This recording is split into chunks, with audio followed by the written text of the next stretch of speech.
Hola a todos, buen día, buenas tardes o buenas noches, dependiendo de la zona horaria en donde estén.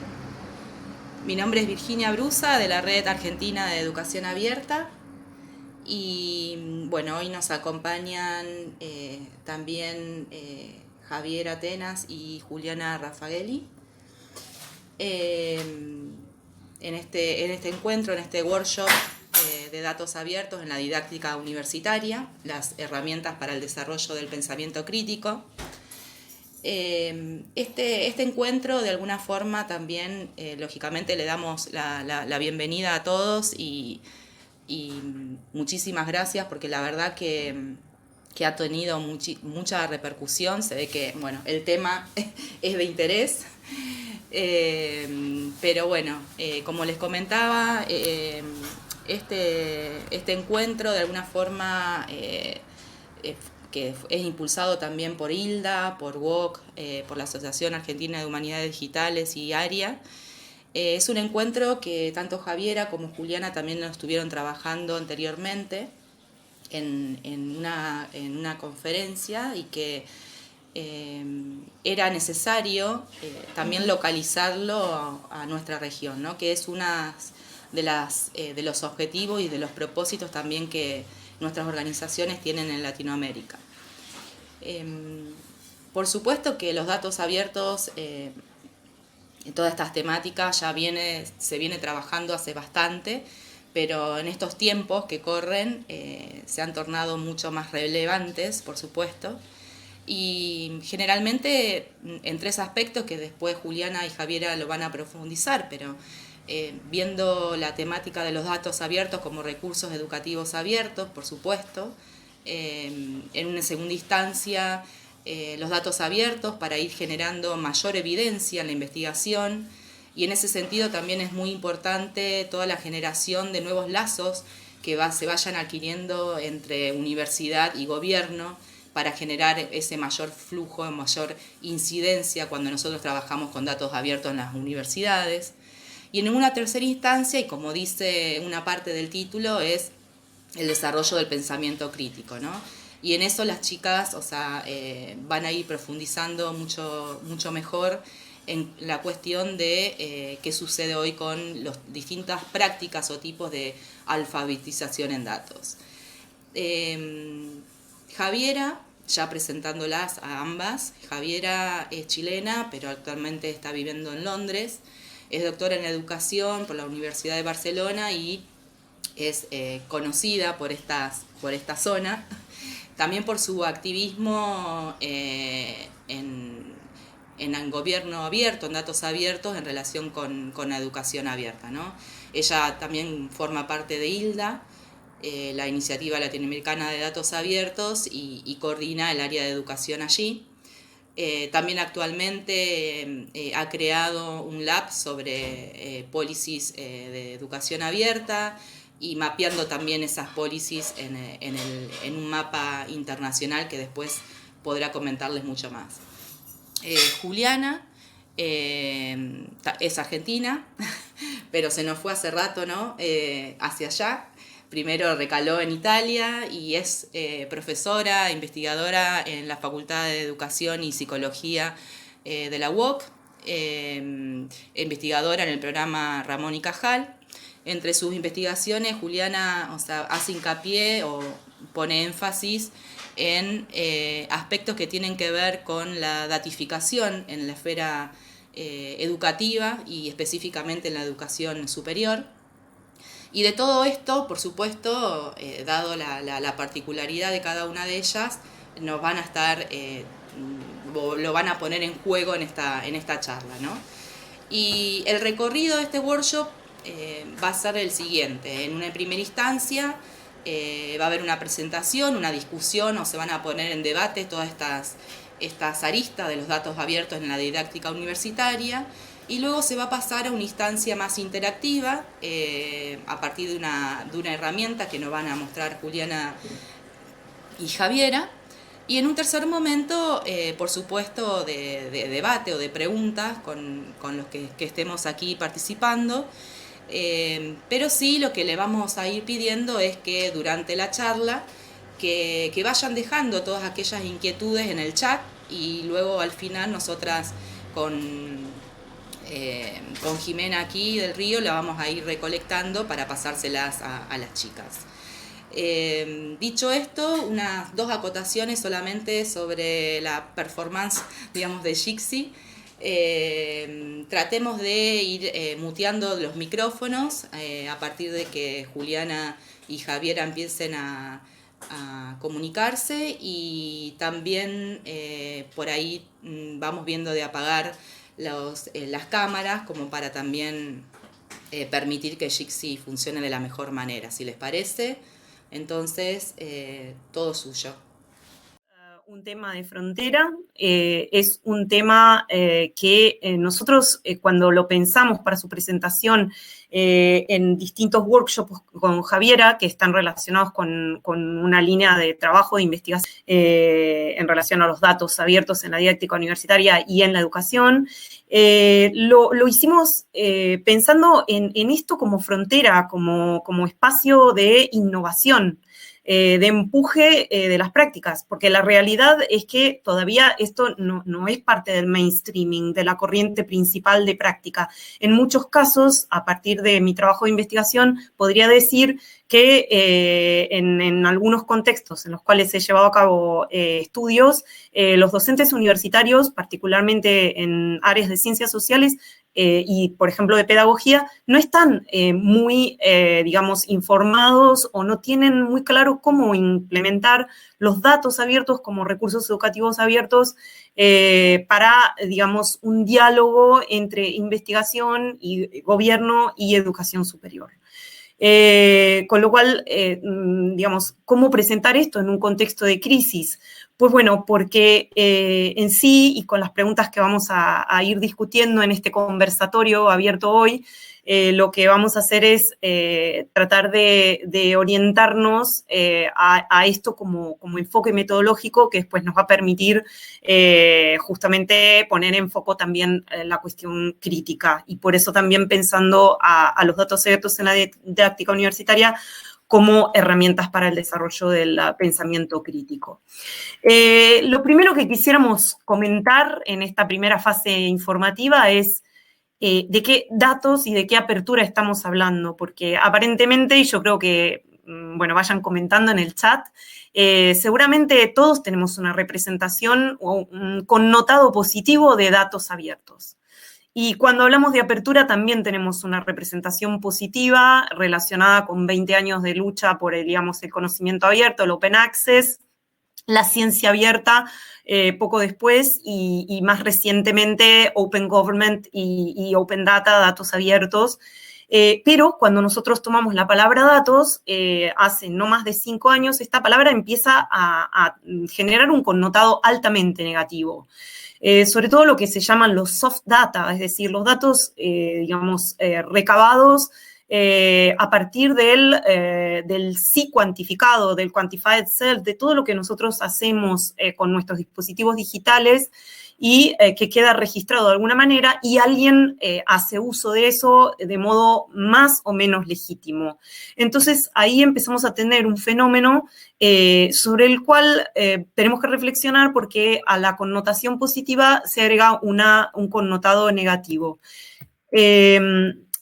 La imagen de las llaves tiene que ver con el hecho de pensar los datos abiertos como una llave para abrir el conocimiento, una llave todavía más poderosa que la compartición de documentos o de imágenes o de otros tipos de objetos digitales, porque con los datos se pueden inventar cosas, se pueden generar aún cosas nuevas en cuanto a conocimiento en estado molecular.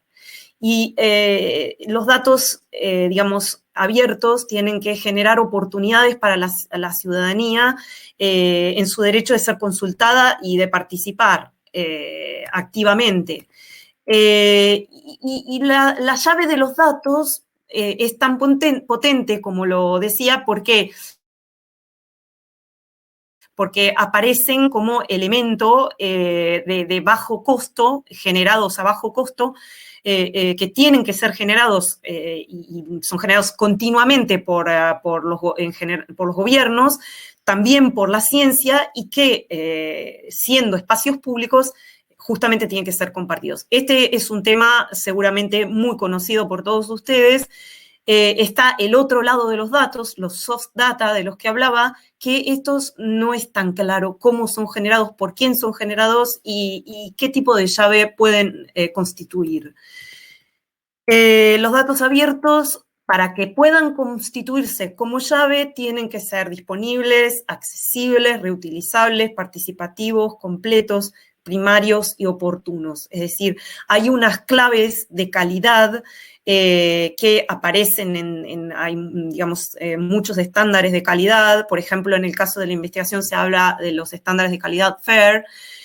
¿Para qué? Para que los datos sean legibles por máquinas, es decir, que pueda extraerlos y pueda realizar análisis automatizados, pero también para que los metadatos, es decir, la información alrededor de los datos no sea discriminatoria, para que protejan la identidad de las personas, para que no hayan derechos reservados que impidan como un paywall, o sea, que me impidan acceder a esos datos y que sean comparables e interoperables. El valor de los datos abiertos, probablemente, como decía Virginia, de esto se está hablando hace mucho, es que, en primer lugar, si provienen del gobierno y los ciudadanos se ocupan oportunamente de ellos, permite el monitoreo cívico. Hay ejemplos de estas prácticas, como Escuela de Open Cohesiones, donde fueron los alumnos los que se activaron para controlar, por ejemplo, la evolución de un programa europeo, que es el Fondo Social Europeo. Son un recurso clave para las comunidades científicas, es decir, lo sabemos que los científicos componen mapas complejas de datos a nivel local que después a nivel global pueden hacer emerger conocimiento científico nuevo. Por ejemplo, el caso de la investigación en astronomía, promueven prácticas de investigación transparentes, desarrollo científico y reproducibilidad, y sobre todo, si usados en la educación superior, pueden romper esa pared que hay entre la investigación como cuestión separada de la diseminación del conocimiento que se hace a través de la educación. En las imágenes presento dos ejemplos de apropiación de los datos abiertos. Uno es el reto de Barcelona de datos abiertos, donde los chicos de las escuelas hacen un trabajo de competición, digamos, de análisis de datos abiertos dados por el Ayuntamiento de Barcelona. Y bueno, el report del estado de los datos abiertos, State of Open Data, donde Javier Atenas tiene un capítulo extremadamente interesante sobre datos abiertos en educación. No sé, Javi, si querés comentar un poco sobre esta recopilación de instituciones que justamente se están ocupando de abrir datos. Gracias, Juli. Una cosa, no se están pasando los slides, no sé por qué. El resumen que ha hecho, yo no creo vemos que no tengo nada. ¿Cómo? No se ve en pantalla lo que se está exponiendo. No se ven los slides. No. A ver. Algo pasó. Bueno, por mientras les cuento la iniciativa del libro que les decía Juliana, que se llama State of Open Data.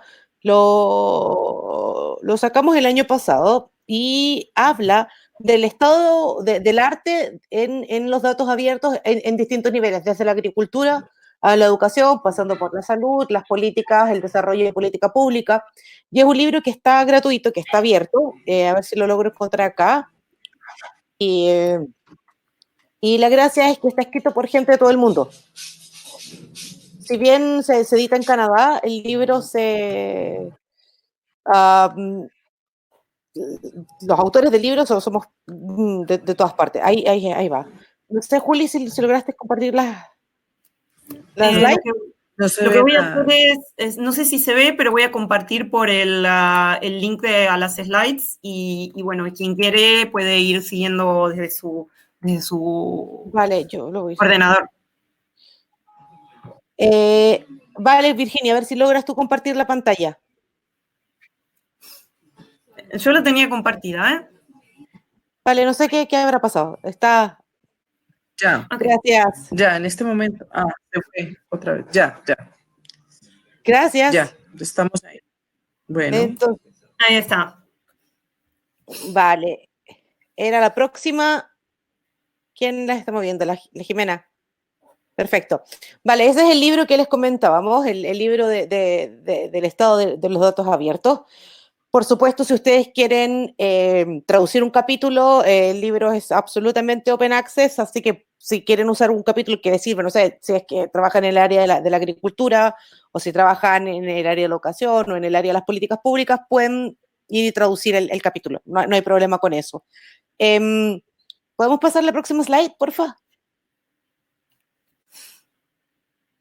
Yo no puedo pasar los slides. Eso. A ver, cuando pensamos en quién abre los datos, de dónde vienen estos datos abiertos, si uno mira, los países, muchos están suscritos al tema de las leyes del acceso de las leyes de transparencia. Y una de las formas de abrir el acceso a la información pública es a través de los datos abiertos. Sobre todo los países que son firmantes del acuerdo de gobierno abierto, que yo diría que casi toda América Latina es parte de este partnership, de esta asociación. Y la apertura de los datos tiene que ver no solo con lo que producen los gobiernos y los datos de los gobiernos, sino que también organismos internacionales, la Organización Mundial de la Salud, las Naciones Unidas, el Banco Interamericano de Desarrollo, tienen portales de datos abiertos donde uno puede llegar y descargar los datos que a uno le sirven para hacer una investigación o para hacer clases.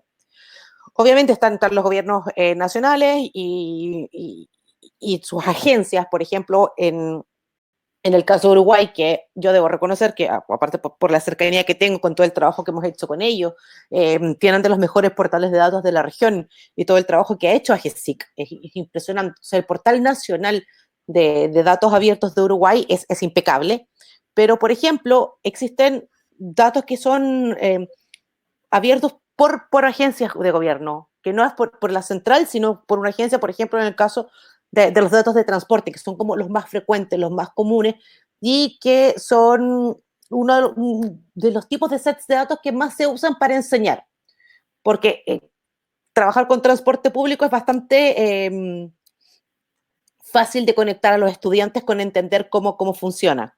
Están los gobiernos locales, de los buenos portales de datos que hay en América Latina, obviamente Buenos Aires, que tiene un portal de datos que la rompe, que esto es súper bueno. Guayaquil tiene un muy buen portal, pero por ejemplo está en inglés el caso de Londres. Hay organismos internacionales y ONGs como Open Cohesiones, que les mencionaba Juliana, están los datos que uno puede descargarse de los trabajos de Open Contracting y también, y esto es uno de los tipos de datos que más me gustan, son los datos de académicos y de centros académicos y de investigación, que es el caso, por ejemplo, del CERN o del European Space Agency, que abren todos los datos. O sea, la Agencia Europea la Agencia Espacial Europea abre sus datos, lo mismo que la NASA. Y los centros de investigación, sean grandes o pequeños, y por ejemplo en este caso también está la gente de Humanidades Digitales, que ha hecho unas contribuciones enormes, porque no todos los datos son simples bases de datos de números, sino que pueden ser también datos de tipo cualitativo. Están los depósitos que hacen los grupos y los centros de investigación en plataformas como Zenodo o como Figshare. Luego yo creo que para hablar de datos más cualitativos, la experta aquí es Jimena, entonces en algún minuto le vamos a tirar la pelota para que nos cuente un poco sobre los datos de humanidades digitales. Si pasamos al otro, porfa. Ahora, cuando uno piensa ya, ¿qué puedo hacer yo con estos datos? Pensemos que la cantidad de... Sí, ya te tiré la pelota, Jimé, lo siento. Sí, si uno piensa qué puedo hacer yo con estos datos, yo enseño en general arquitectura de la información cuando hago clases, que hace un tiempo que no estoy dando muchas, pero cuando hago clases en general enseño arquitectura de la información. ¿Cómo puedo usar yo datos abiertos? ¿Cómo puedo usar yo datos abiertos cuando enseño veterinaria, cuando enseño medicina, cuando trabajo en psicología, en sociología, en arqueología? O sea, uno dice, bueno, pero a mí no me sirven, yo no. Existen, por ejemplo, y una de las cosas cuando uno habla en el campo de las ciencias sociales, existen técnicas para contar historias que son un tipo de narrativa que es bastante interesante, que hace que los estudiantes y que uno mismo se relacione de una manera distinta en contar los datos. Y eso es el trabajo que hace la gente de periodismo de datos. Y uno puede decir, ok, ¿cómo hago que mis estudiantes, que mi equipo, que mi clase trabaje con datos? Bueno, una de las formas es decir, ok, este es un proyecto científico. Y ahora, por ejemplo, si uno mira las llamadas que hay para trabajar en temas de COVID, son impresionantes. Gente que es como ciencia abierta. Trabajemos en proyectos que hay con científicos o con el área científica de la universidad. También existe la posibilidad de llamar a trabajo transdisciplinar o interdisciplinar con estudiantes entre disciplinas, o sea, trabaja ingeniería, trabaja periodismo, trabaja ciencias médicas, trabaja psicología, estudiantes, y sacan un proyecto en común pensando en un problema local, en cómo resolver un problema local. El eje es el problema real. Yo trabajo en Londres y una de las cosas que uno ve es que los estudiantes ni siquiera saben qué es lo que está pasando en la comuna donde está la universidad, en la universidad donde casi siempre, o sea, donde trabajo y es la que llevo más años cerca, está en pleno centro de Londres. Y los estudiantes, cuando empezamos a ver problemas locales de la comuna donde estábamos, no sabían que es una de las áreas de Londres que tiene más gente sin techo. Es una de las zonas más ricas de la ciudad, pero también es una de las zonas con la mayor cantidad de gente sin techo. Uno puede empezar a trabajar a nivel de escala súper local con los estudiantes.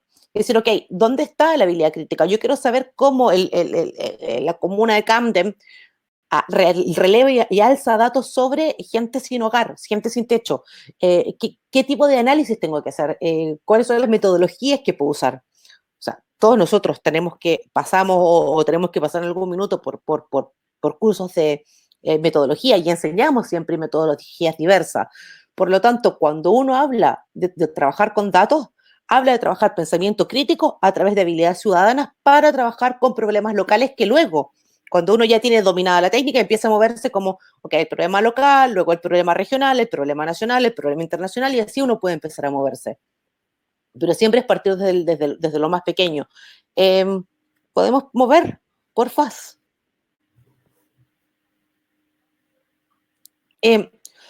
Cuando uno piensa en qué hacemos para diseñar actividades, o sea,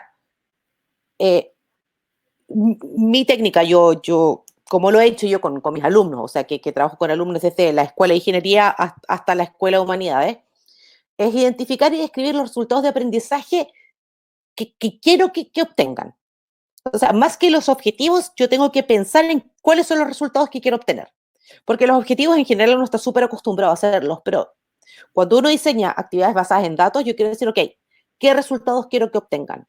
Por ejemplo, un mapa, utilizando OpenStreetMap y relevando datos, por ejemplo, podrían hacer algo como mapear todos los restaurantes del barrio o de la zona donde está la universidad que tienen o que facilitan la accesibilidad y el acceso para personas con discapacidad motora, que tienen baños o que tienen espacios adaptados para los niños. Ese es mi objetivo. El resultado es el que quiero saber. Y el resultado es el que quiero crear y es, por ejemplo, un mapa. Identificar los portales en los cuales mis alumnos van a tener que descargarse los datos. O sea, no les puedo decir, bueno, vayan a buscar datos. Estamos todos empezando en esto. Es decir, ok, el portal de datos de transporte de Londres me sirve para saber qué rutas son más óptimas en las mañanas para llegar a tal punto. O sea, por ejemplo, un trabajo que hicieron los chicos de Nottingham con datos de transporte fue una plataforma para parking gratis, porque el parking acá es carísimo. Entonces, ellos armaron una plataforma donde se alimentaban de la plataforma de la comuna de Nottingham y crearon una app para que la gente pudiera estacionarse gratis. Los alumnos tienen que saber a qué desafíos se van a enfrentar. Y una de las cosas es decir, ok, probablemente los datos estén sucios, los datos estén corruptos, los datos no estén ordenados, no haya correlación entre los datos que publica el portal de Nottingham sobre el transporte de Nottingham con los datos que no tiene la misma estructura del portal de transporte de Londres. O sea, por lo tanto, hay que limpiar las columnas para que sean comparables. Y eso hay que decírselos, porque si no la frustración es como, no, esto no funciona, no puedo hacerlo. Y proporcionar materiales de capacitación para los programas que los estudiantes van a necesitar para analizar los datos. O sea, ¿qué software van a usar? ¿Van a usar R? ¿Van a usar SP o PSPP? ¿Qué programa, qué software van a tener que usar? Si van a trabajar con GitHub, ¿cómo utilizar esas herramientas? Uno no puede esperar que sepan solos. Y es súper importante llamar a las comunidades de datos. Yo creo que ese fue el punto que no puse en esta slide. Pero, y es una cosa que es súper bonita en Sudamérica, la comunidad datera es súper grande. Y todos los países tienen, y casi todas las ciudades tienen una comunidad datera. Si quieren empezar con diseño de actividades, pregunten quién está trabajando con datos abiertos, invítenlos a hacer actividades con ustedes. Y ayudar a los estudiantes a comunicar los hallazgos usando técnicas de periodismo de datos. O sea, y eso tiene que ver con que no solamente escriban un reporte que lo entregan, uno lo corrige y le pone una nota, sino que esto lo comuniquen a través de blogs y que tengan portales para aprender a comunicar números, para aprender a humanizar los números, para que la gente aprenda a entenderlos. Si podemos pasar la slide, porfa.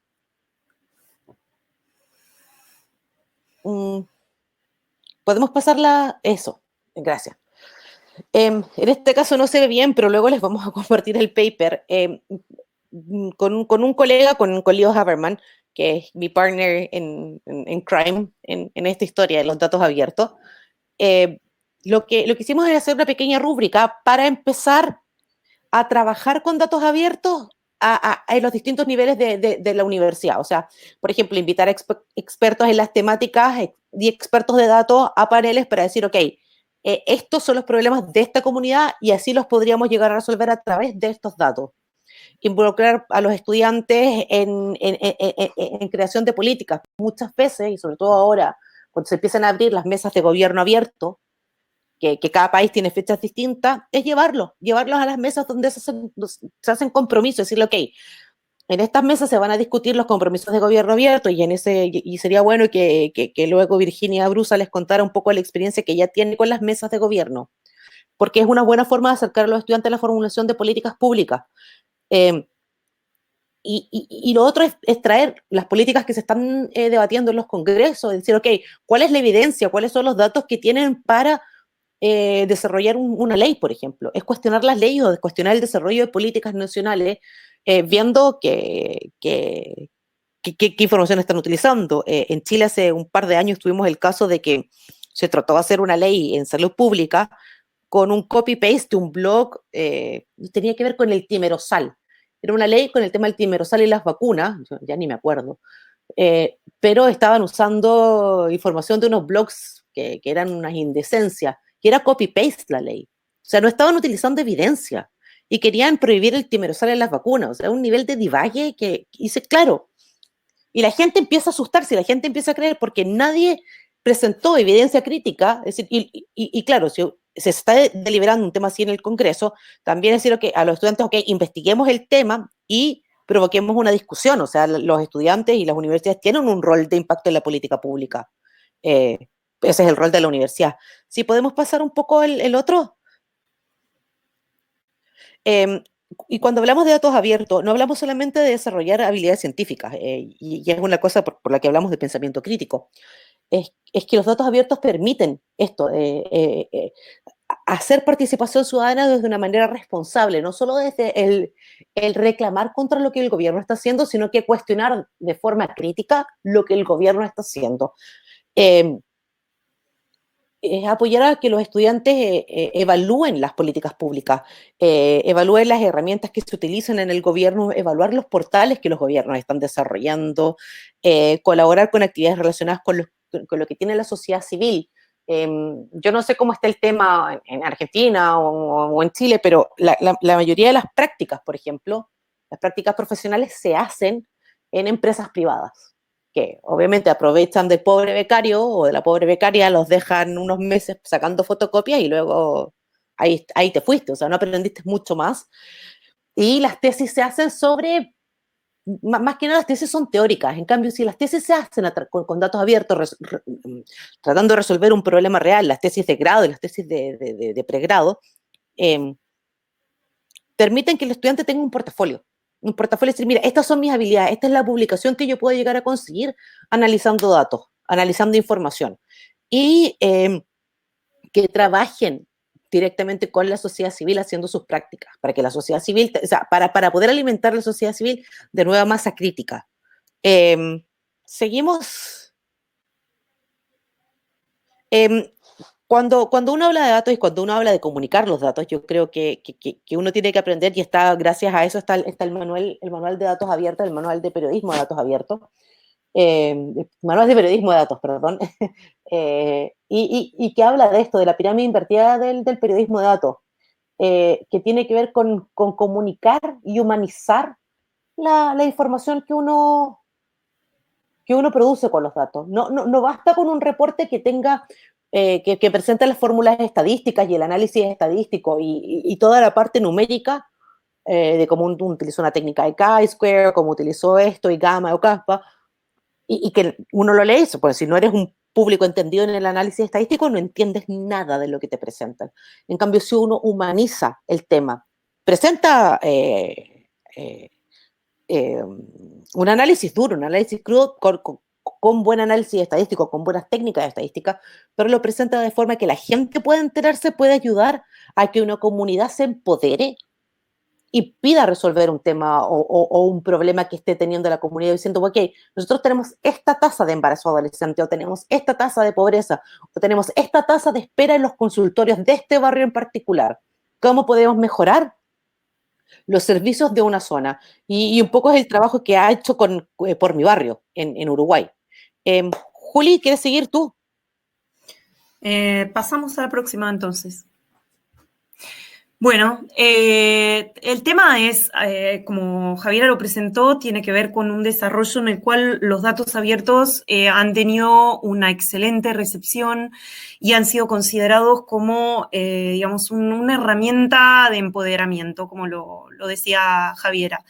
Y obviamente desde todas las actividades de aprendizaje desde la sociedad civil, a partir de los, por ejemplo, los datatons, que son espacios donde la gente acompañada por expertos en informática y en estadística revisa los datos y justamente hace un monitoreo cívico, o bien genera procesos de innovación social, sociopolítica, y también hay personas que desde, digamos, la base pueden generar pequeños emprendimientos a partir de datos. Por ejemplo, The Open Data Initiative genera cada año una serie de competiciones. ¿Qué pasa con esto? Por eso la imagen del candado con las llaves, o sea, hay muchas llaves, pero solo una abre este candado. Y es decir, que necesitamos un tipo de aprendizaje y de comprensión del fenómeno que es complejo por cómo lo presentaba Javiera hace unos minutos, tiene que ver con elementos técnicos y tecnológicos, pero tiene que ver también con una comprensión de lo social y de una contextualización de lo social. Entonces, ahí lo que nos preguntamos es, todos podemos acceder a los datos abiertos, es necesario seguramente proceder a fases de alfabetización en datos. Pasamos a la próxima. Se ha discutido mucho sobre qué tipo de información de base se necesita en relación a los números. Se ha hablado de información, de alfabetización informacional, aritmética, numérica, o sea, por ejemplo, la OSDE en el PIAC, que es el estudio de habilidades, digamos, de competencias en adultos, ha hablado de alfabetización numérica. Se ha hablado de alfabetización estadística como una comprensión mínima y básica de conceptos de estadística, como por ejemplo la diferencia entre correlación y relación de causa y efecto.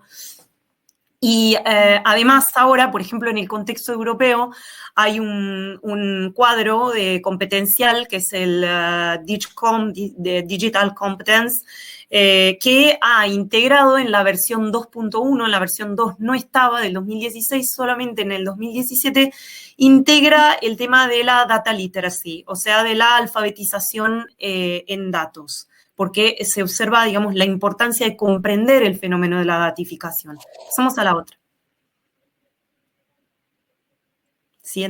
Y entonces aparecen distintos frameworks, distintos marcos. A la derecha el que ven es digamos, la gráfica del DIGCOM. Después en las diapos están los links para los que quieran explorar. También está en español porque, digamos, es material del europeo, o sea que está en todos los idiomas europeos y bueno, como se ve, agrega la cuestión de la Information and Data Literacy, pero lo hace, la alfabetización en datos, lo hace con un enfoque bastante técnico, es decir, el saber comprender, el comprender la lectura de los datos y no tanto el generar contenido basado en datos, como explicaba Javiera anteriormente.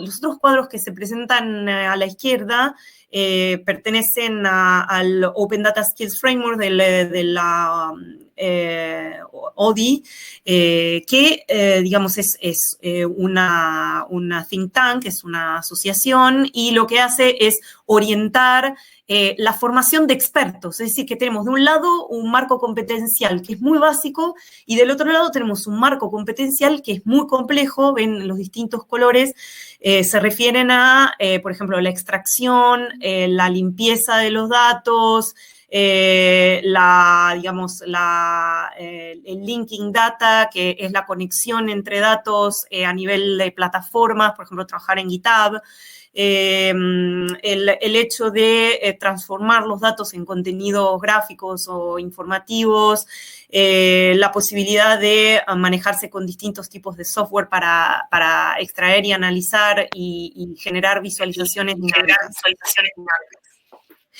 Pasamos a la otra. ¿Qué pasó? Te sigo hablando. Bueno, en un trabajo en el que estuve en el año pasado colaborando, lo que hicimos fue analizar toda una serie de trabajos de investigación, extraímos 386 artículos de database científicos y escaneamos 132. Me pasan, ahí está.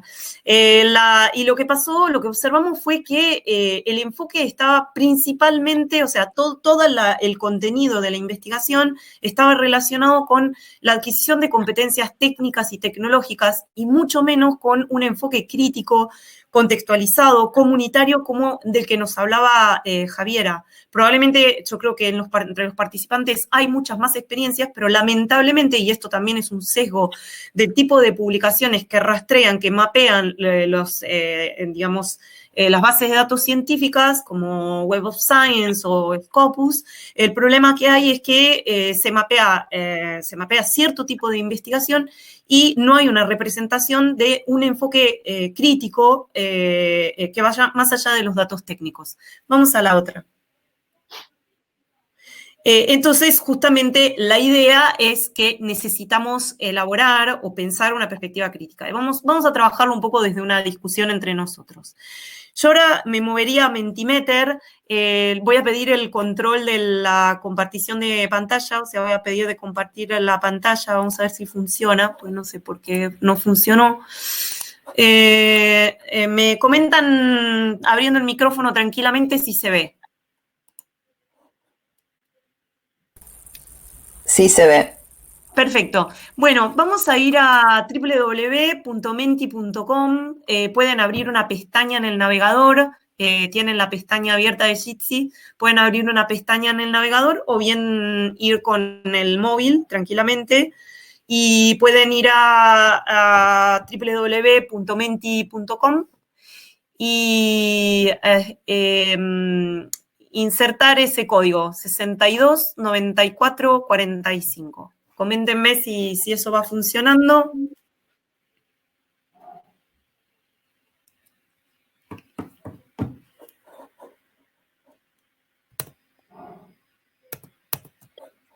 Ok, yo veo que ahí alguien ha interactuado con la primera slide. Esta diapositiva, ¿por qué es? Porque simplemente queremos poner en claro que vamos a compartir todos los resultados de esta interacción, que es una interacción que está orientada a reflexionar y juntos, y que quien no quiera simplemente no tiene que enviar ningún tipo de información. O sea que, bueno, simplemente o poner un corazoncito, un pulgar para arriba y thumbs up y seguimos. Bueno.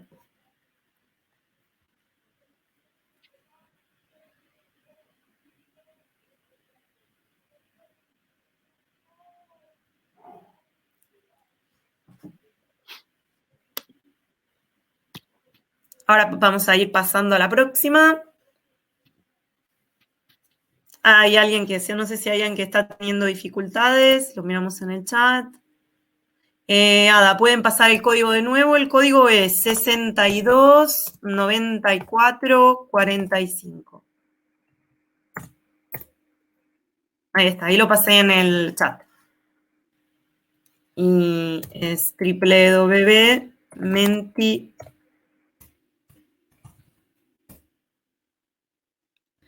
Ok. Bueno, me voy a mover a la próxima, así comenzamos a interactuar. Bueno, la pregunta es si ustedes utilizan los datos en las actividades docentes y qué tipos de datos utilizan, cuantitativos, cualitativos. De nuevo, considerando, digamos, los datos como piezas moleculares que componen los flujos de información, como números, textos, imágenes, todo lo que sea un signo base que se puede luego procesar.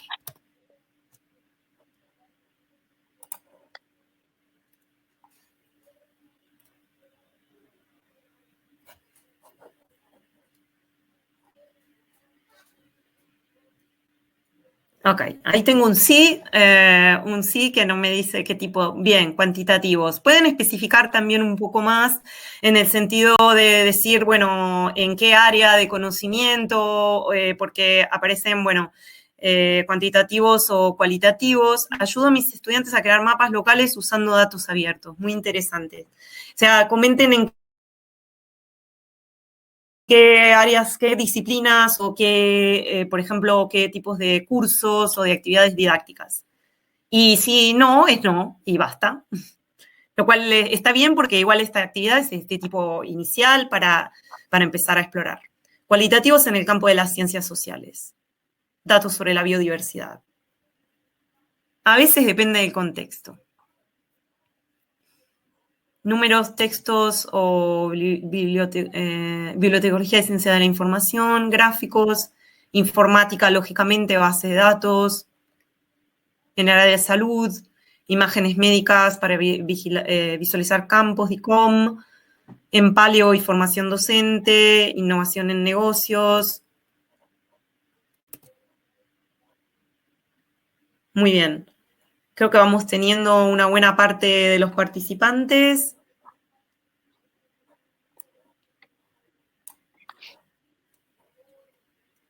Estadísticas en cienciometría.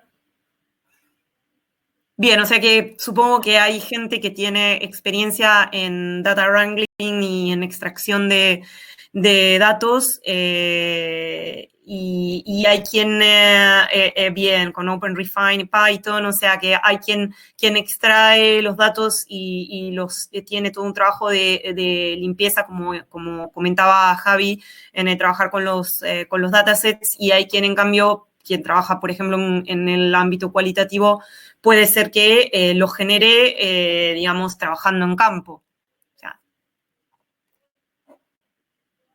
Bien, enseño a profes a usar datos abiertos en la docencia universitaria. Muy bien, o sea, va a ser interesante escuchar. Cuantitativos de XML para ediciones de textos literarios. Bien. Bien.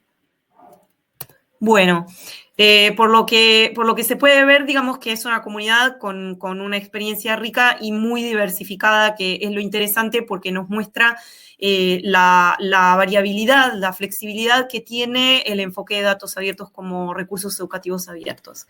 La pregunta es, ¿qué tan cómodos se sienten ustedes con la palabra datos? Claro que se trata de una comunidad muy experta, pero lo que vamos a preguntar, digamos, teniendo en cuenta este continuo fatal y genial, digamos, fatal porque si estás más cerca de fatal que de genial es porque ves demasiados aspectos críticos en la extracción y el tratamiento de datos, y genial porque ya están involucrados en un proyecto o están tratando de aprender al respecto. En el medio uno se podría colocar la gente que justamente está empezando y todavía no comprende o no conoce bien este enfoque. Y lo que observo, bueno, por ahora las respuestas no son tantas, pero que se sienten tan cómodos, súper cómodos con los datos en la enseñanza y el aprendizaje y los datos en la sociedad. Ahora va cambiando el panorama y se va presentando que hay. Bueno, significa que vamos teniendo gente que se coloca un poco más del lado del fatal que del genial, porque como vemos cómo oscila, ven las curvas que tienen que ver justamente con la variabilidad del dato medio que se está presentando, ¿no? De la escala Likert, con esta herramienta tan, digamos, precaria que es Mentimeter. Bien, a medida que subimos hay una mayor indecisión, por lo que observo. O más que indecisión, probablemente una reflexión respecto a las dificultades que hay. Bueno, voy a ir pasando a la próxima, pero me quedo y me parece muy interesante ver cómo en cualquier caso de todos los presentes hay una mayor seguridad respecto de los datos en la enseñanza del aprendizaje, respecto a los datos en la sociedad. Y bueno, no voy a interpretar inmediatamente esto porque lo vamos a hacer juntos, pero es claro que estamos hablando de entornos que tienen una diferencia de protección respecto a la extracción y al uso de los datos. Luego me gustaría también que si quieren comentarlo en el chat, a lo que se refiere uno con datos en la sociedad, que probablemente incluya también estos soft data que son diferentes a los hard data. Los hard data son justamente los datos consolidados de gobierno y de ciencia, respecto a los soft data, que son esos datos que se extraen a partir del uso de dispositivos, la trazabilidad de los datos. Bueno, compartimos reflexiones. ¿Por qué se sienten fatal o genial sobre el uso de los datos? Acá vamos a expresarnos libremente sobre las opiniones que dimos recién.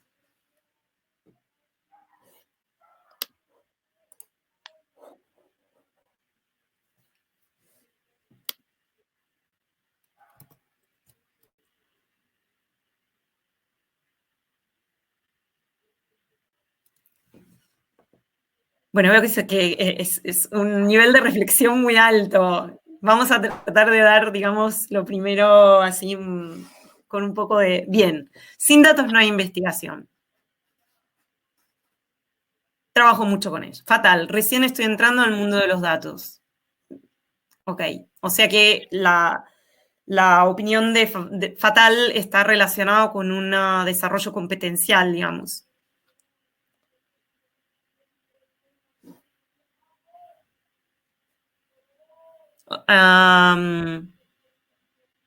Porque no tengo mucha experiencia en cómo usar. Soy bastante crítica con los datos que se abren por abrir. Hay que cuestionar la apertura de datos mediocres solo por cumplir gobiernos. Esto es muy interesante. Bien, veo que hay tres opiniones que aparecen que están relacionadas con la cuestión competencial. Genial para enseñanza crítica en el mundo de la lectura, en cambio, crítica e cambio de lectura del mundo, fatal por las cuestiones éticas de uso de datos sencillos de las personas o instituciones. Bien, no es fácil determinar la veracidad de los datos, fatal, apenas asomando nuevos saberes, porque no veo datos y cuando los veo están encriptados en estadísticas. Fatal por la falta de apertura de datos públicos de manera transparente que permita generar confiabilidad en el entorno social. Genial. Con el tema COVID hay mayor aceptación y exigencia de conocerlos. Muy interesante.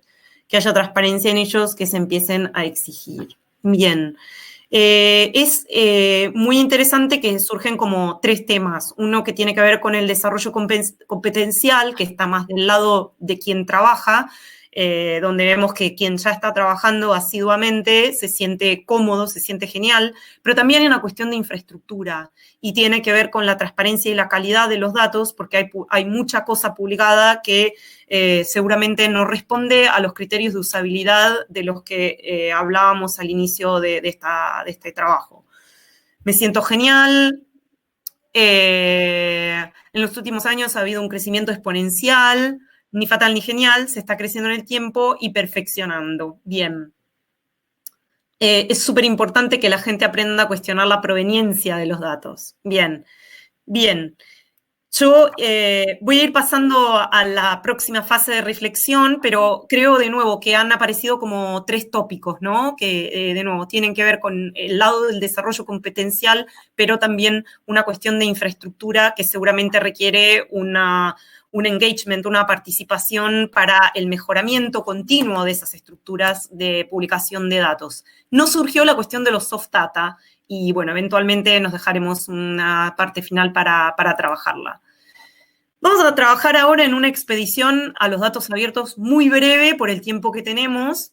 En Mentimeter, lamentablemente, estos links no son clicables, se pueden copiar y pegar en el navegador y ahora para ver si podemos facilitarnos la vida, yo los voy a copiar y pegar en el chat. ¿Ok? O sea que quien no los puede recoger del Mentimeter, los puede recoger del chat.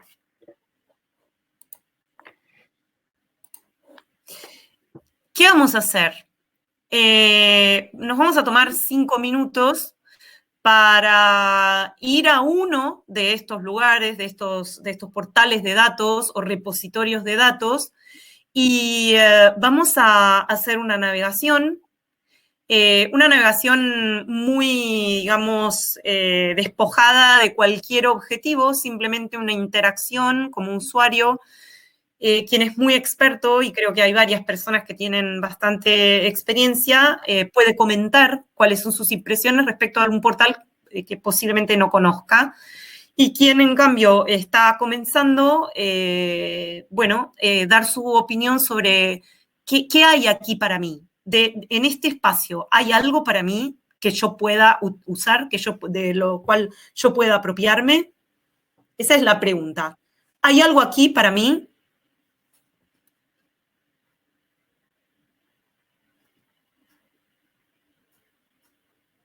Espero que todos estén más o menos logrando trabajar en eso. Si alguien... Nos vamos a tomar unos 5 minutos para hacer esa navegación. Lo que vamos a ver es un poco cómo está conformado el portal o el repositorio, qué tipo de información presenta, quién lo produce, si son visibles inmediatamente los objetos, los ítems o los catálogos de datos, si es fácil buscarlos, interactúen con las funcionalidades de los portales como quieran, con total libertad y con la perspectiva experta docente que tienen cada uno de ustedes.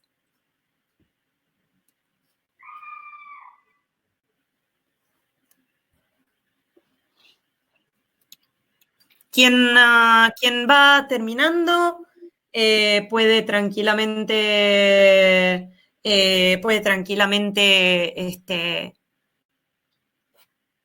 ir comentando en el chat, estoy. Fernando pregunta, y Javi ya está respondiendo, ¿se pueden aportar otros sitios similares? A ver, la idea es hacer un ejercicio. Fernando, puede ser que vos seas muy experto, que ya hayas tenido mucha interacción con varios portales. Después sí te vamos a pedir que compartas los portales que usás frecuentemente y por qué los usás. Pero ahora nos vamos a, como es como una acción, un experimento, digamos, sobre todo para quien tiene menos experiencia de navegación de portales, pero también como usuario experto, si no conoces alguno de estos portales, ver qué te parece en comparación a los portales que ya conoces. Entonces vamos a dejar estable el input de los tipos de portales. Pero después sí que, o sea, que absolutamente me parece interesante que todos compartan lo que quieran. Bien, Ignacio dice que estoy en catálogo de datos Uruguay. Ah, ok, Ignacio está haciendo esa navegación. Listo, he mirado un poquito todos, Karina, súper rápida. Los 3 archivos los abro, pero salen en codificaciones muy poco amigables. Muy bien. Ya son comentarios muy interesantes de navegación.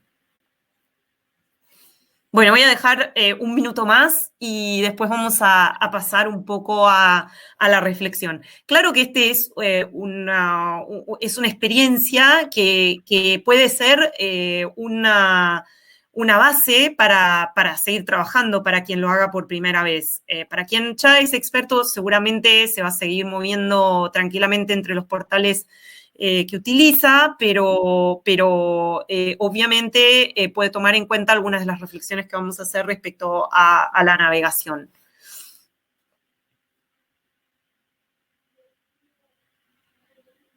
Mientras tomamos ese minuto, comento que, por ejemplo, en mi caso, yo trabajo con formación de maestros y formación de educadores de adultos. Y en este caso también hice algunos experimentos de uso de datos abiertos de la educación y en general en pedagogía la formación estadística es bajísima. Es decir, tenemos los maestros, es un aspecto que nos estamos replanteando a nivel curricular, y los educadores tienen una formación estadística e informática muy baja, excepto cuando se trata de maestros que vienen de formaciones de matemáticas o de ciencias exactas.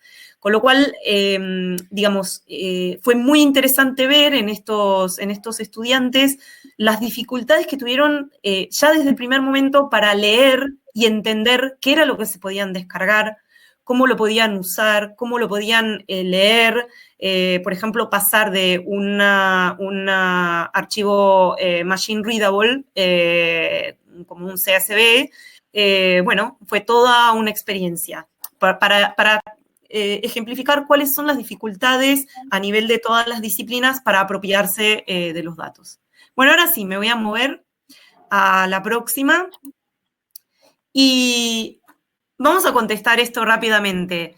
Desde la experiencia que han tenido con estos portales. Estos y solo estos. Vamos a hacer el ejercicio de pensar en los portales que ustedes revisaron en los últimos minutos. ¿Están completamente en desacuerdo o completamente de acuerdo respecto a que las colecciones de datos abiertos les dieron ideas para la enseñanza, que fue interesante pero no lo ven en su práctica, que no encontraron datos relevantes para mí, para su trabajo, o que fue una pesadilla y la verdad no sacaron nada en concreto de esto? Bien, veo que una respuesta. Ok, está como polarizada, por ahora un poco polarizada. Vamos a esperar un poco más de respuestas. Tenemos 5 por ahora, 5 de 28 personas. 8.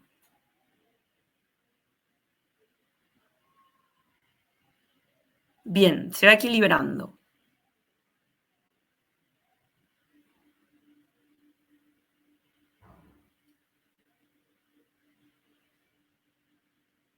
¿12 alguien más? Bueno, interesante ver que en general pudieron obtener ideas, espero, y eso también si lo quieren comentar en el chat, que todos hayan hecho como una interacción nueva. Quien es experto, que haya interactuado con un portal que no conoce, y quien entra por primera vez en este mundo, haya encontrado realmente este 3.9 en una escala de 1 a 5 sea representativo de una experiencia mayoritariamente, por como vemos la curva ahí de representación de las respuestas, sea una curva de relación positiva y digamos que es productiva. Sí que me parece, digamos, interesante después ver que no se encontraron datos relevantes y que no lo ven en su propia práctica y que la experiencia fue una pesadilla. Vamos ahora a pasar a un momento de expandir un poco esto. Como decía, esto, a ver, ahí tenemos una respuesta más. Bien. Me gustaría que, bueno, que si tienen ganas de ir comentando en el chat, ¿no se está viendo la pantalla? Ok, porque a mí me muestra que estoy compartiendo la pantalla. A ver.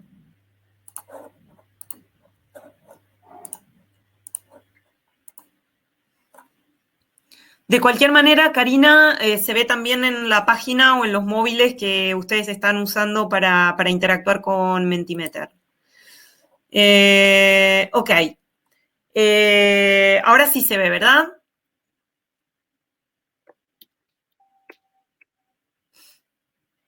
No. Bueno, vamos a hacer una cosa, porque evidentemente, porque a mí me está mostrando que estoy compartiendo, pero por algún motivo no comparte. Lo que podemos hacer es que lo vayan mirando en los dispositivos en los que están trabajando ustedes. Es decir, que lo pueden ir viendo. A ver.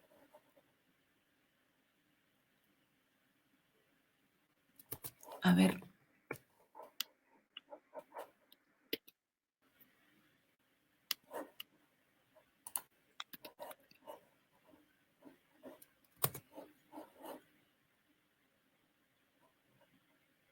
Ok.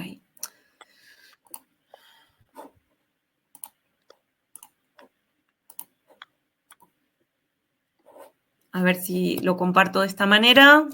¿Se ve ahora?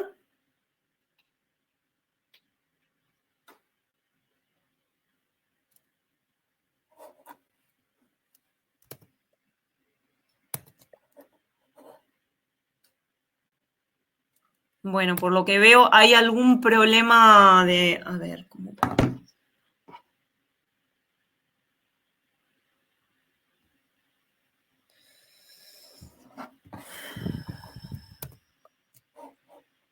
Ahí creo que se ve, ¿verdad?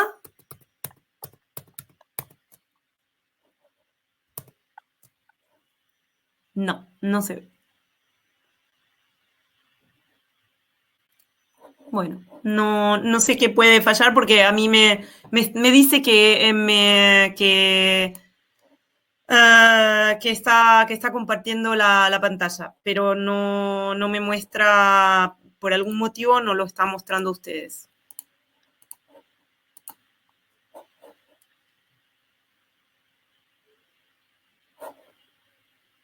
Yo lo veo, pero... ¿Sí? Hago un refresh.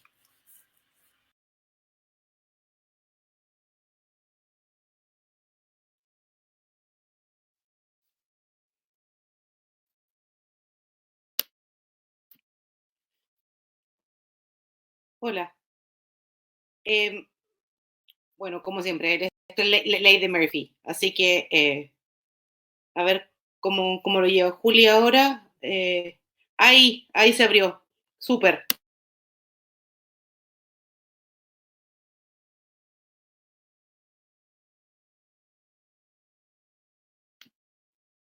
Sí, se ve perfecto. Muchas gracias.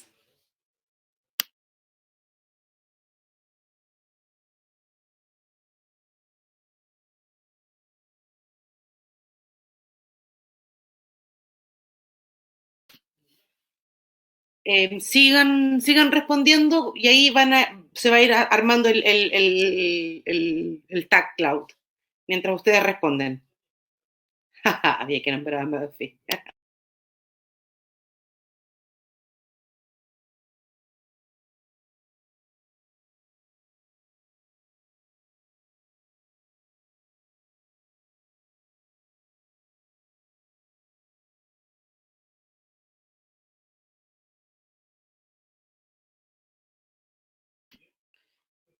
No veo a Julián aquí.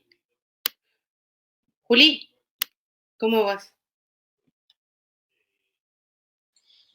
Está muteada, Juli. Ah, ok, está muteada. Juli. ¿Se ve?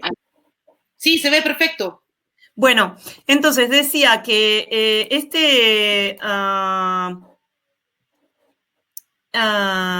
esta página, esta interacción tenía que ver con el hecho de pensar en las connotaciones positivas y negativas de los datos.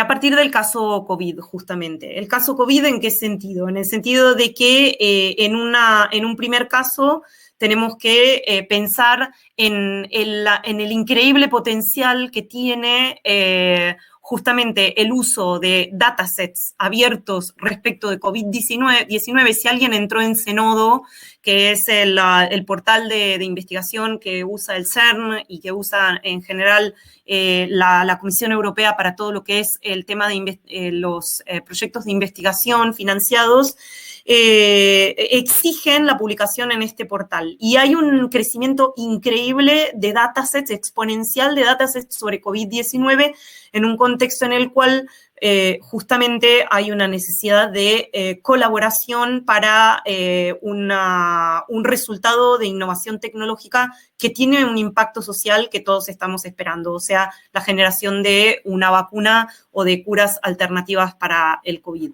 Pero ¿qué pasa si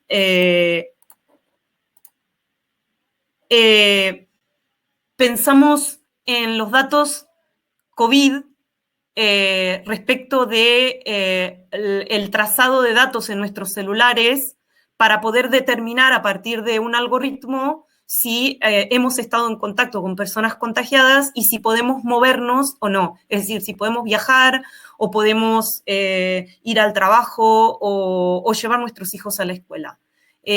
O lo que se ha llamado gobernabilidad algorítmica o en relación a una oposición que es la necesidad de protección de la privacidad.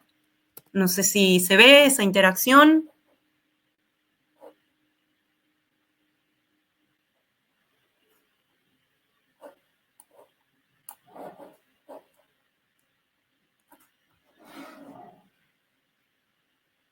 ¿Se ve? Porque no veo gente que esté votando. Sí, se ve. Bien. Datos para la gobernabilidad algorítmica o protección de la privacidad.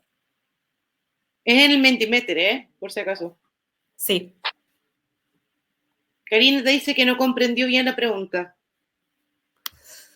Lo que estaba comentando recién entonces es cómo nos sentimos, en 3 palabras, respecto al uso de los datos de nuestros celulares, del uso de la tarjeta de crédito o de otros sistemas, por ejemplo, de pago y de interacción con el web, el uso de estos datos extraídos para generar una gobernabilidad algorítmica. O sea, en relación al caso COVID, que a partir de estos datos nos pongan, como en el caso de la China, un programa o una app que diga si tenemos una luz roja o una luz verde para circular, para movernos hacia el trabajo, para llevar a nuestros hijos a la escuela o para ir a visitar a nuestros padres si están en un hogar de ancianos.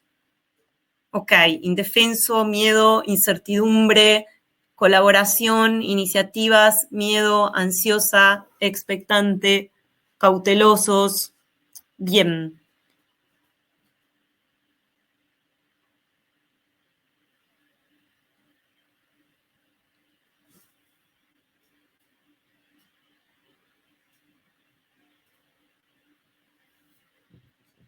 Hay, en general, las palabras se relacionan con, y además viendo la incertidumbre como palabra como más representada, pero también me hace pensar en esta palabra de colaboración, cómo aparece. Ahora lo vamos a dejar abierto para discutirlo.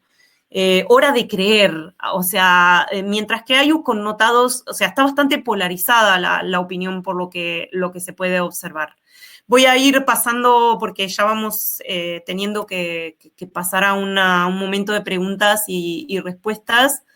Tenemos que, a ver si lo logro.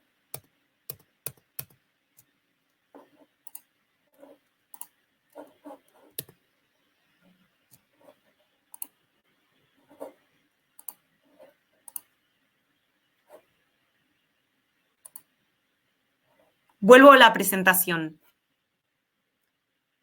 ¿Se ve la presentación? Sí, sí se ve. Perfecto. Bueno, entonces, volviendo a la presentación, me voy a mover más o menos rápido respecto a esto que era el hecho que en general todos nos posicionamos en relación a estas epistemologías de datos. Reactivo en el sentido que tenemos una sensación de que hay un elemento desconocido que está emergiendo, que está surgiendo, que podría tener un impacto negativo en nuestra vida, y eso surgió más que nada en la última nube de palabras.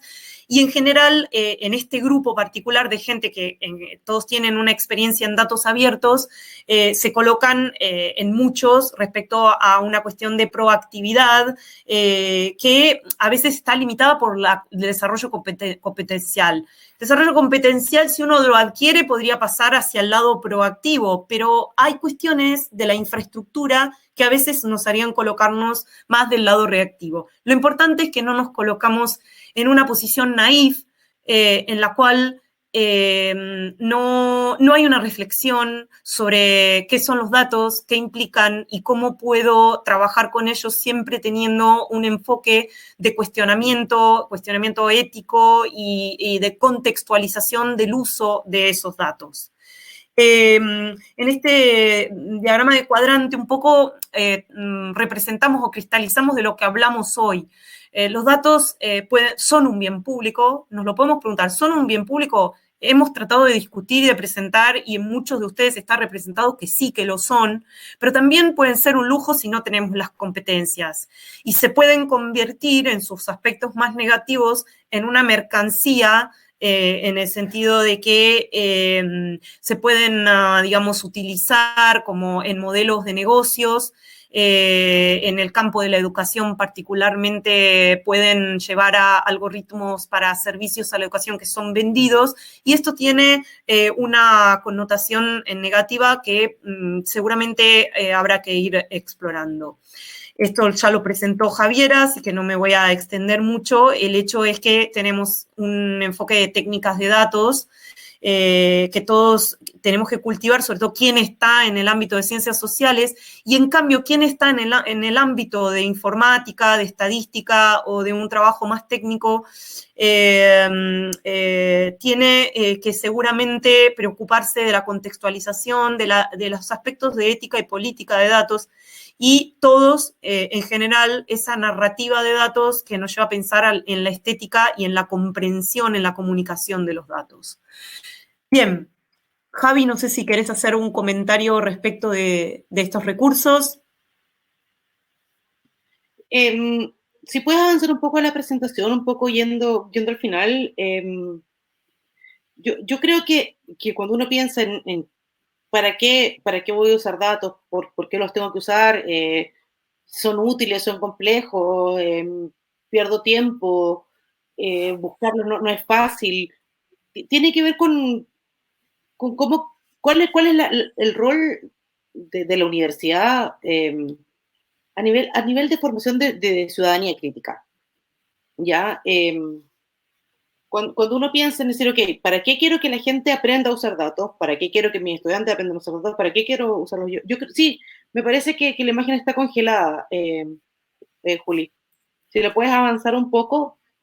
Sí. No, estos son los recursos. No sé si querías avanzar, ir más adelante.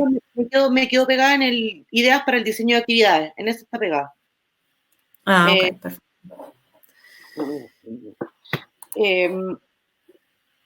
A ver.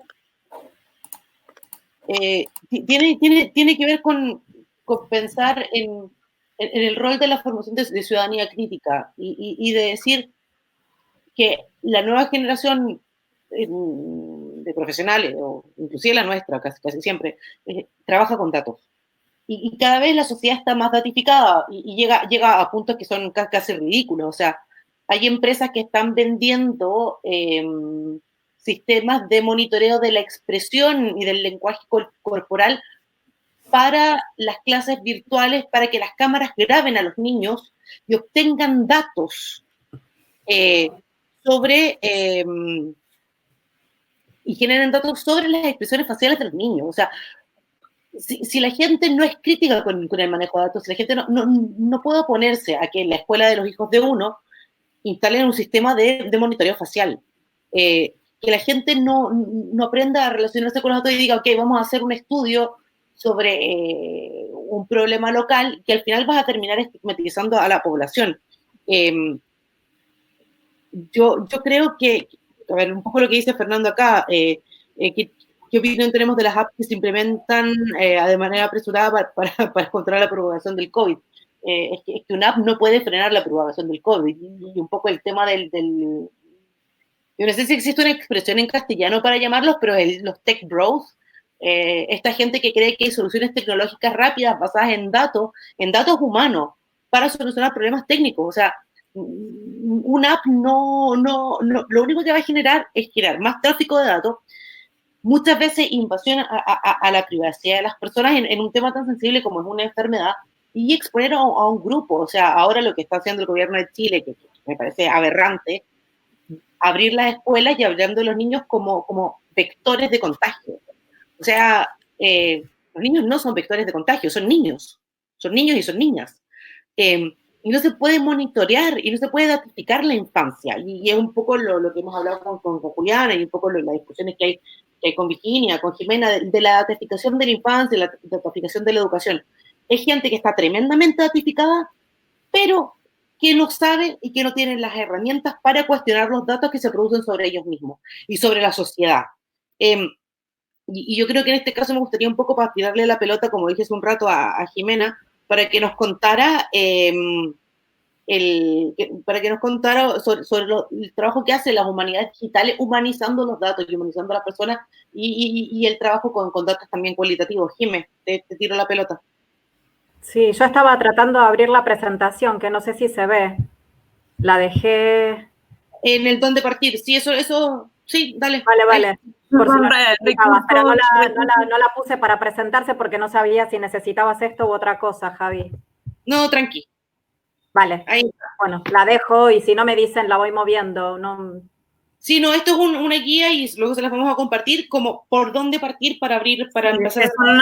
Que son recursos. Por ahí lo último, antes de abrir un poco al debate y trabajar, digamos, todos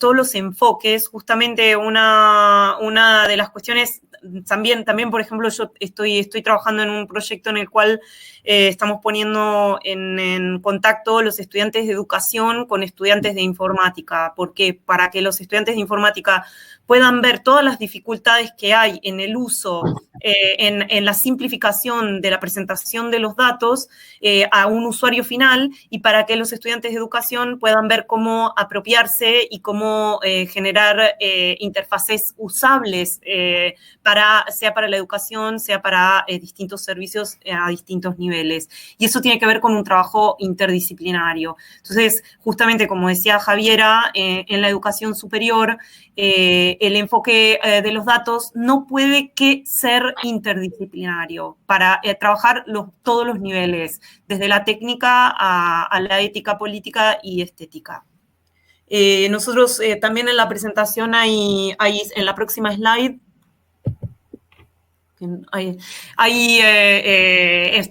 lanzamos un mapeo de prácticas en alfabetización de datos. Es un proyecto de ciencia abierta de crowd research.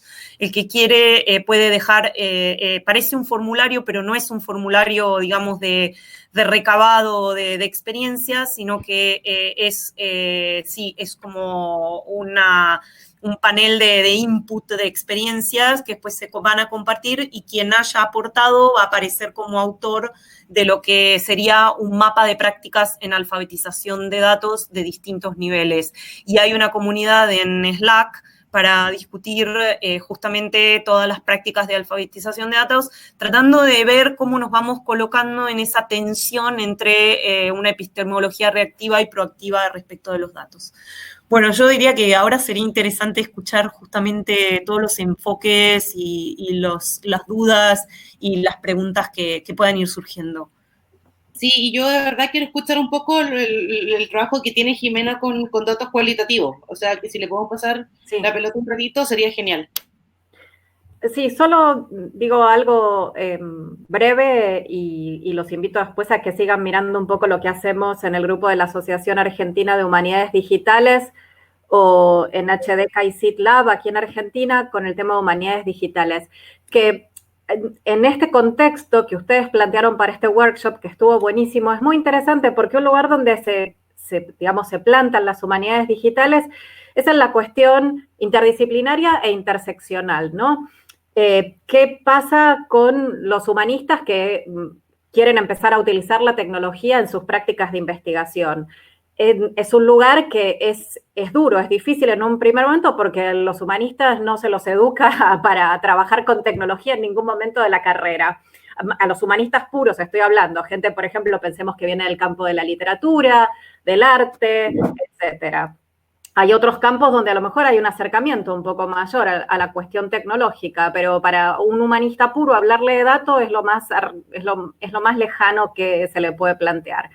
Las humanidades digitales en ese sentido a lo que juegan es eso, ¿no? A mover a la gente, por un lado, del texto al dato y pensar los datos, pero luego transformarlos, pensar críticamente los datos, no solamente, digamos, en este cruce entre lo cualitativo y lo cuantitativo, porque si bien hay esta posibilidad de las humanidades digitales de trabajar el Big Corpus, la lectura distante, el macroanálisis, todas estas nuevas propuestas todas esas propuestas son realmente imposibles si no hay un trabajo cualitativo y crítico sobre los datos. Entonces creo que ahí hay un juego interesante para traer también aquí y también, y esto ya es una percepción, digamos, ya propia sobre cómo el campo está creciendo aquí en América Latina.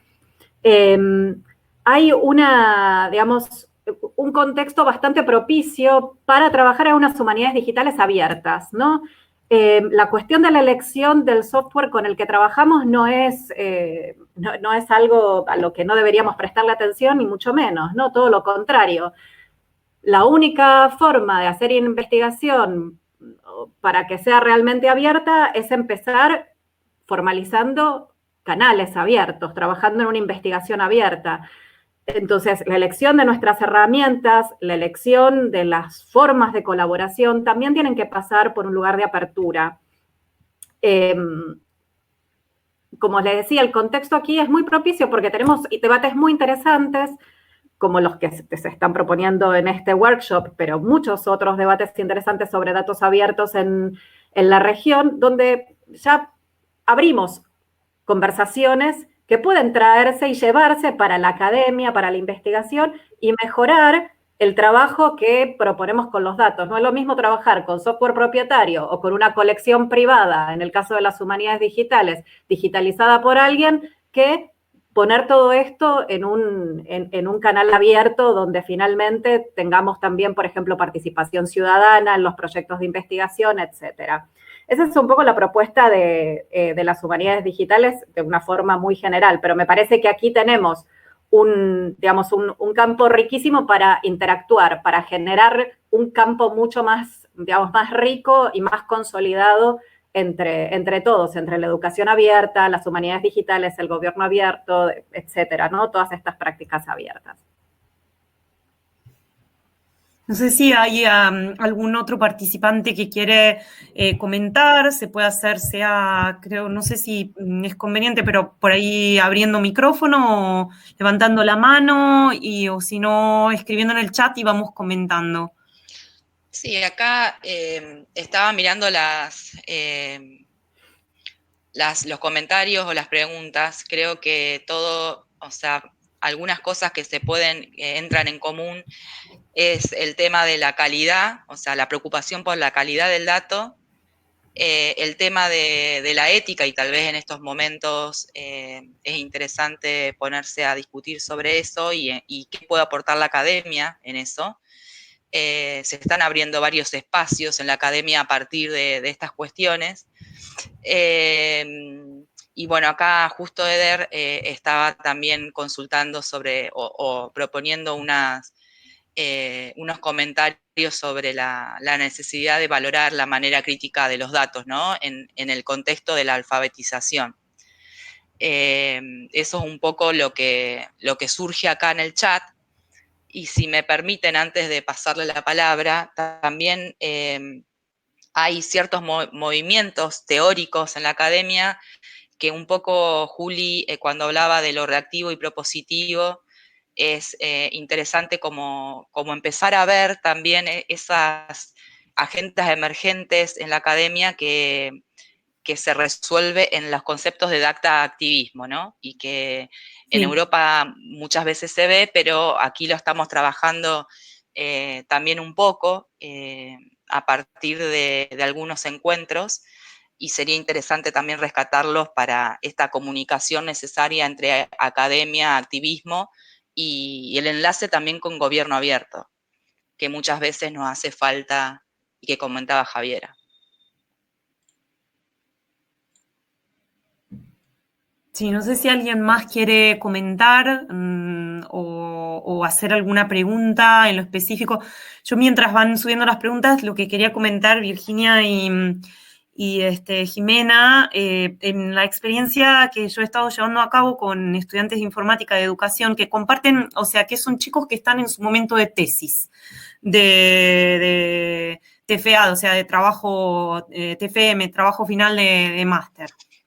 ¿Qué es lo que pasa? Que al ponerse en contacto, o sea, se ve, por ejemplo, la agenda de la persona que está en informática es, bueno, hacerlo rápido, hacerlo con calidad, que el algoritmo funcione y que, digamos, dé un resultado que es el que, digamos, una definición de servicio o de problema social, que es el que tiene el mismo informático en la cabeza. ¿Qué pasa del otro lado? Del otro lado hay una incapacidad de comprender los mecanismos. O sea, por ejemplo, yo he hecho sesiones sentando a una persona de pedagogía, un alumno de pedagogía con un alumno de informática, cómo el informático trabaja con R para ir definiendo los conceptos que van dentro del algoritmo. Al entender ese mecanismo, la persona que está trabajando del lado del servicio dice, pero esto entonces se procesa de esta manera. Y si tomáramos otro parámetro, entonces aparece un proceso creativo donde se ve cómo es fundamental el diálogo interdisciplinario para el trabajo con datos y para lo que son los procesos de extracción de datos, porque muchas veces el informático o el estadístico pierde el contacto con el tipo de fenómeno sobre el que está trabajando y la contextualización de ese fenómeno, y del otro lado no hay una capacidad técnica para entender el procesamiento, la elaboración y la representación final que se produce.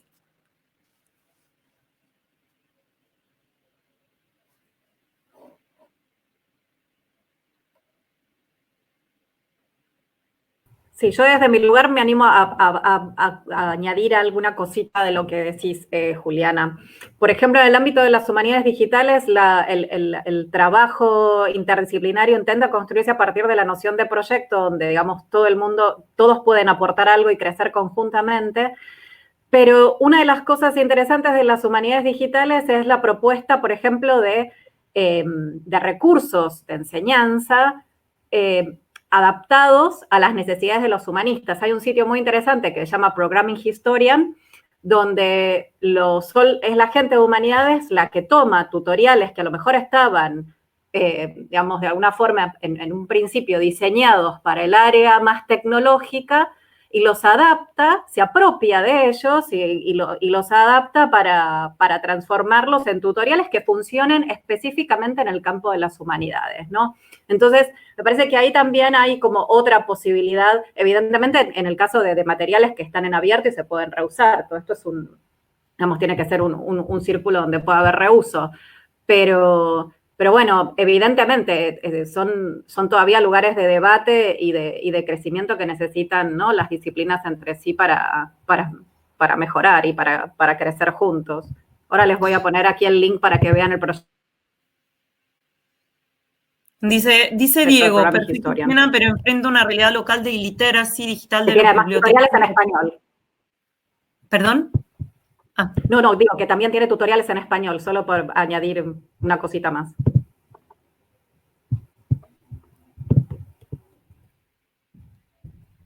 Sí, otra cuestión que, por ejemplo, nosotros nos planteamos en educación es el replanteamiento de áreas curriculares de la formación de los educadores, en el sentido de que también adquieran habilidades informáticas mínimas de elaboración, por ejemplo, el trabajo con R.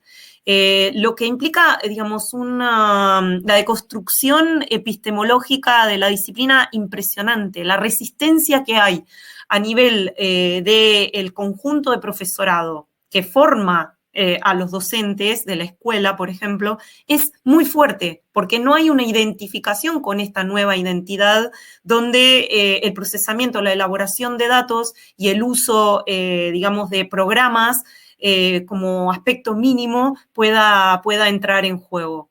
Yo esto lo estoy diciendo en general porque he visto que entre los participantes hay gente que viene de informática, de biblioteconomía, de estadística, y hay quien viene del ámbito humanístico y social. Sobre este replanteamiento. Del otro lado, por ejemplo, yo hablaba de la necesidad de formación técnica en habilidades de datos, y por el otro lado es también importante trabajar áreas de ética y de, por ejemplo, diseño participativo de algoritmos y tecnologías. O sea, la necesidad de hablar de transparencia de los algoritmos. Después, obviamente, la calidad de los datos a nivel de infraestructuras de datos es fundamental, y en eso hay cuestiones políticas de por qué el gobierno publica lo que publica, si lo publica por hacerlo. Hubo un comentario en el chat. Y bueno, si esas infraestructuras son adecuadas para que realmente haya empoderamiento a través del análisis de los datos. Dice Diego, casi todo es en inglés. Sí, hay otra cuestión importante que yo veo a nivel de investigación, y es que el mundo latino aparece poco representado porque no publica en inglés, lo cual yo no lo veo como un déficit. El problema es que la ciencia está representada fundamentalmente en inglés. Entonces, toda la riqueza que hay de prácticas en América Latina y de saberes que pueden ser mapeados o que pueden ser comunicados, quedan como, hay como compartimientos estancos, como que no comunicantes, vasos no comunicantes, donde toda la ciencia está representada en inglés y pareciera que no hay prácticas, cuando en realidad sí que hay muchas prácticas y hay muchos enfoques que ya están siendo llevados a cabo. Bueno, pero también es súper importante considerar que el trabajo que está llevando a cabo la comunidad datera de América Latina, o sea, este año no se va a realizar por el tema del COVID, pero todos los años nos hemos juntado porque está Abre la TAM y con datos.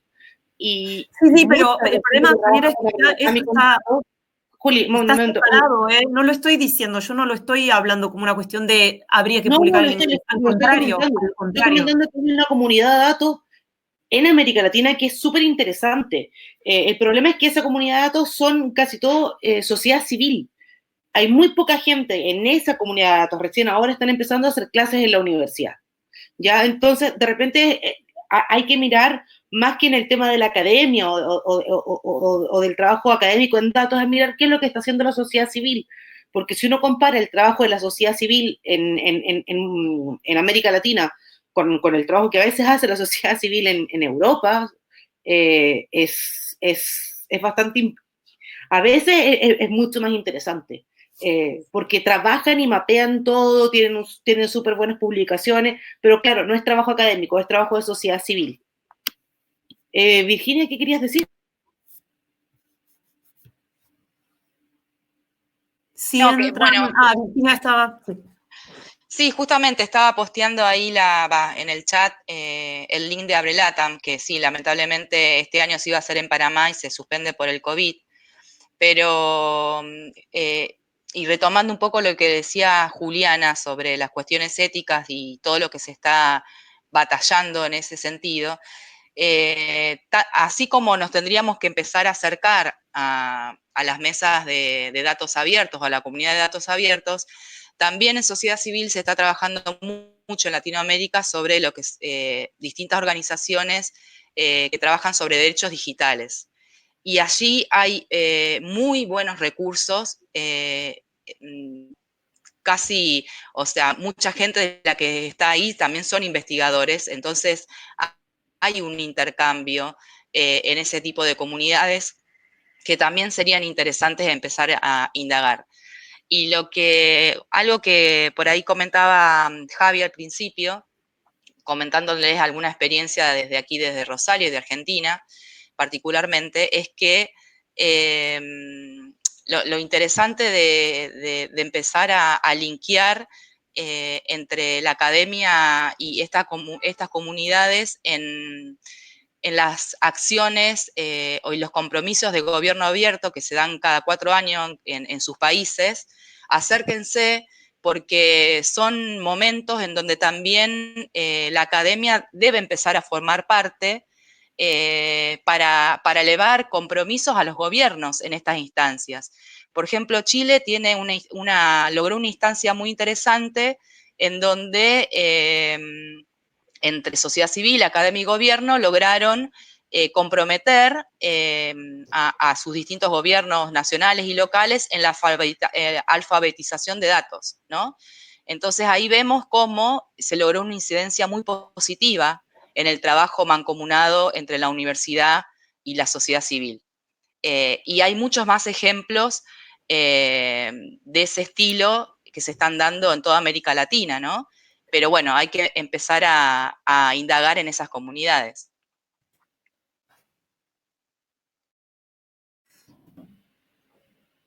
Sí, Karina levantó la mano. Sí, una cosita cortita. No te olvides, Virginia, porfa, de compartir el link para la comunidad en Telegram, para poder continuar la conversación ahí. Ok. Karina. Hola, ¿qué tal? Buenas tardes, sí. No, tratando de hacer algunas referencias. Yo creo que en los datos abiertos, por lo poco que lo estuve utilizando, ¿se escucha? Sí, perfecto. Por un lado, lo que son datos abiertos en Argentina y lo que pude llegar a visualizar en otros lugares del mundo, todo depende de quién los publique y cómo. Y de dónde son esos datos abiertos publicados. Diferentes van a ser los datos abiertos que vienen de un organismo que no tienen problema en que esos datos sean conocidos al público, Y hay una diferencia muy grande cuando esos datos vienen, por ejemplo, de un organismo oficial y estadístico. Ustedes van a ver, por ejemplo, en los portales del Ministerio de Salud de la Nación, como en Argentina, hay algunas cuestiones que se pueden dar a conocer, los datos de médicos, sus residencias y demás, si esos datos no vienen de una dirección estadística, pero en nuestro país la ley estadística no permite dar a conocer a las personas, por ejemplo, si ahí donde tenemos diferencia en la cantidad de los datos o cómo se muestran, pero la calidad sigue siendo la misma. Quizás nosotros recibimos muchos informes de personas que quieren acceder a más datos, no quieren, por ejemplo, datos por conglomerados, sus jurisdicciones o provincias, quieren llegar más al dato puntual para tener a esa persona, como quieren hacer ahora, por ejemplo, con lo que es COVID-19 y registrarla y saber dónde esa persona está ubicada y demás. Y tienen que entender también que eso no siempre puede hacerse. Un poco por lo que hablamos de toda esta ética que se está llevando a partir del año 2015 y en adelante, y por muchos problemas y por respetar nuestras individualidades con respecto a los datos abiertos y lo que es nuestro lugar común en el mundo, éticamente, ¿no? Que no podemos estar individualizados ni que conozcan nuestros datos, como han sido tan mal utilizados por las redes sociales y demás. Por otro lado, con respecto a las carreras de humanidades, si bien hay programas, como dijeron actualmente, que son más rígidos con R, hay otros paquetes mucho más accesibles que se pueden llevar a los niveles de escuela media, primarias, secundarios, inclusive universidad, y donde pueden amigarse y enseñar en esos programas a utilizarlos para que estas carreras como humanidades les sea mucho más fácil acceder y llegar a tener el dato. Bueno, eso es lo que quería decir, que a veces se puede mostrar el dato y a veces no se puede mostrar, igualmente es de calidad, ¿no? Todo depende de qué tipo de calidad hablemos y deseamos buscar en ese dato. Muchas gracias. Bueno, muchas gracias a vos. No sé si Javi o Juliana tienen algo más para aportar y estaría bueno, digamos, bueno, continuar la conversación en el Telegram de la red. Y para ir cerrando, ¿no? Ya este encuentro que, bueno, surgieron muchísimas cosas. Sí, no, bueno, de nuevo agradecer, sí. Muchas gracias, sí. Bueno, agradecer y bueno, dejar pendiente bueno, no sé si se puede también direccionar de otra manera. Lo importante, digamos, yo creo que hay un objetivo importante en el mapeo de prácticas de alfabetización, porque al ver cómo estamos llevando a cabo estas prácticas, vamos a empezar a poder corregir el tiro, por así decir. Es decir, a poder generar enfoques, metodologías que puedan llevarnos al mainstreaming, porque, de nuevo, aquí en este momento hay 20 personas, hubieron unos 30 personas conectadas, que todos son expertos, es decir, que llevan a cabo formas de alfabetización avanzadas, por lo que yo he estado viendo de área y de Hilda, y sería fundamental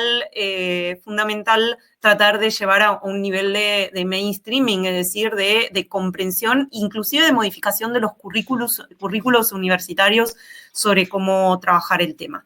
Lo dejo acá y, bueno, gracias a todos, la verdad fue una interacción muy rica. Bueno, gracias también a Jimena y a Virginia por organizar esto, por invitarnos, por ser nuestras hosts. Abrazo grande, se cuidan, estén en casa, salgan con mascarilla. Cuiden a los suyos. Buenas noches. Un saludo a todos y a todas. Hasta pronto.